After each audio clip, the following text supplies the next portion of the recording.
Welcome to the Slop Farm. Enjoy the video. In this video, I will show how to change a Honda Civic cabin air filter. First, open your glove box and remove everything inside. Next, locate the small dampener arm on the right side of the glove box and carefully detach it.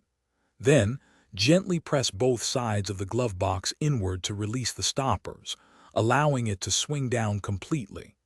This gives you full access to the filter housing. Now that the glove box is out of the way, you'll see the cabin air filter housing. There are two small clips on either side of the cover. Simply unclip both of these tabs and pull the cover straight off. Carefully slide out the old cabin air filter. Take note of the airflow arrow on the old filter. This is crucial for correct installation of the new one. With the old filter removed, grab your new cabin air filter. Make sure the airflow arrow on the new filter points downwards, matching the direction you observed on the old one. Carefully slide the new filter into the housing until it's fully seated.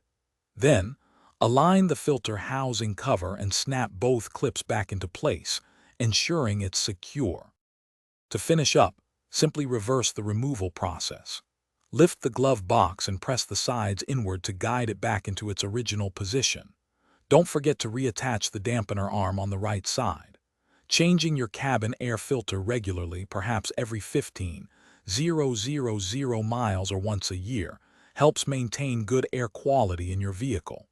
For more great tips and deals, including a link to the simple path to wealth, check the description below. Thanks for watching. Consider subscribing if we helped you today.